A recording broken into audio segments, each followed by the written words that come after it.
snap. Rana can use the leap, and the Spirit Breaker is going to come in with the charge and actually just cancels it now.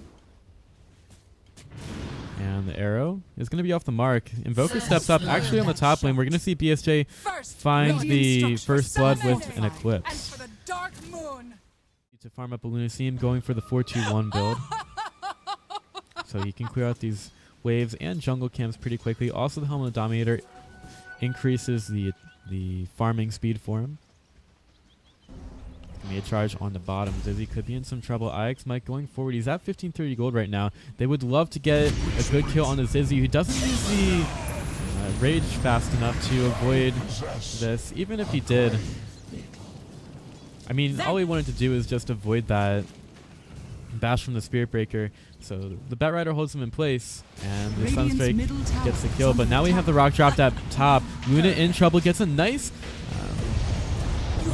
disarm from Oracle rather, keeping him alive for a little bit longer. Middle tower is under attack. Even then, it's just a bit too much damage. It's just an overall very good item, and it's going to affect Luna's positioning in these fights. I would probably like to see her complete that. Oh, there's going to be the blink into the mid lane. Bounty Hunter dragged away from the Sunstrike, but he is on the high ground. Arrow comes through, just throwing out the Shuri Toss to do a little bit of damage to the Bat Rider. Maybe some miscommunication, but the Lucid Beam comes through, finishing off the Bounty Hunter. Oh, Eagle. He uses the ultimate, the Aghanim Scepter, but the Moonlight Shadow gets used, and well, Timado shouldn't really know about this at all. Marana's going to catch him out. Here comes the Lifestealer. Invoker uses the Ghostwalk to try to get away. Can he get out of range of the Sentry Ward? Not going to happen, and that's going to get Bounty Hunter up to level 6, where he does now have the track. Go over to Duop. Oh, Invoker possibly caught out. That's the Moonlight Shadow. He is very unaware. Vacuum's available. Luna's just trying to force out the lane. There's going to be a rock dropped and a vacuum on the 3. Juby brought back into it. He's just going to try to keep the other heroes alive.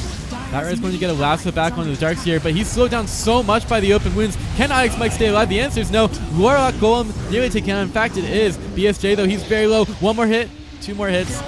Eventually, the Lifestealer finds a kill. Spirit Breaker cannot stun him fast enough, and that Shuri Toss bounces all over the place, forcing Freedom back away from the tier 3 tower. They still need to take care of the tier 2. Looking for the Sunstrike. It's not going to touch anything. So Team Freedom, they get caught out a little bit there. Weren't expecting the Moonlight Shadow to see the Bounty Hunter for now. He should be aware that there is a Gem of True Sight Shadows take us on the Dire. And, well, the Bat Rider, he's going to get the lasso off onto the Luna.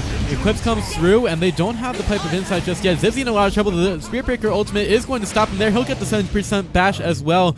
Invoker kept alive. Does heal up a little bit after that. And BSJ wants to go forward. Does take some damage. Bounty Hunter surged forward, wants to go for the Shuri Toss on the track, and he'll slow down Spirit Breaker, but he does have some good speed. Eclipse is going to get used onto a Magic Immune Lifestealer. Now BSJ a little bit far in, but he's going to stand strong with the Aegis, doing so much damage with the Bouncing Blades. There's a nice vacuum on the 3, but as soon as the rock is dropped, the Tornado comes through, making it very hard for Duop to initiate anything off of that. Juby keeps himself alive with the False Promise. Aegis eventually get popped on the Luna, and Oracle does die. Bat Rider goes forward. Zyzzy trying to turn around onto the girl, but not going to come off a cooldown in time. And Invoker's going to be the one to die there. Both Roshan is about to respawn. Okay, the Sunstrike was in the Roshan pit. There you go. Oh, well, now the Infest can come out. Bounty Hunter setting this one up again. Invoker has to stay alive somehow. How's the Yule Scepter? You would think he has to use it, but he's not going to be able to. Spirit Breaker was coming in. Now he's getting blocked up by the jungle creep. He's being forced to stay there. Eagle in so much trouble, and now he's getting tracked. He's going to get a nice Oracle Fortune's End to help him out, and I'm not sure if Duop are going to try to get on this anymore. Spirit Breaker charges away. Is there anything else here for Duop? Bounty... Bat Rider on the high ground goes for the blink lasso, but he's just into a whole lot of trouble. Nice Fortune's End to keep him alive, as well as the False Promise. And the Eclipse turns things around. Zyzzy, he's also hit by the 70% bash. Eventually, the Bat Rider dies, but not before Freedom are able to take down 3 kills with BSJ, who's just so strong at this point. Whenever the enemy team, they group up like that, it's just so many glaives bouncing around, and you can see their health absolutely evaporate.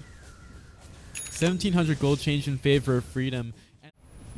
Suncheck's going to be helping out a little bit there as the Moonlight Shadow comes through. Snaking has a vacuum in the wall. Can they take down this Roshan fast enough? Snaking. Oh, he vacuums Luna up on the high ground. She's still going to be attacking her illusions, and she can't control where those glaives go. Force stabs herself down away from the wall. Arrow comes through, only hits onto the ancient creeps, and actually Duop might have secured themselves as Roshan. Lifesteer gets the Aegis, and they also get the Roshan kill. Batrider completely killed off by that. Meatball rolls through, but Warlock's still alive. His Rock's just going to be walking around the map, but they don't see a whole lot. I mean, still, they don't have any wards around the map at all. So they just go through here. Batrider uses the Firefly. They'll go right for the Darkseer, keeping him there. Can they do enough damage to him? Lifesteer pops out. Nice Eclipse damage from the Luna. She's standing strong with the BKB, and Zyzzy forced away from this one. He's going to get ulted by the Spirit Breaker. Tapped on the shoulder, smacked down by him. BSJ finds the double, and the gem from Duop is on the ground. Invoker back in the base, has to defend from the creeps pushing in the mid lane. Maybe Mirana finds something off the back of this, but that was a great engage from Team Freedom. They take the high ground, and almost immediately one's a real one. Arrow comes through off the mark.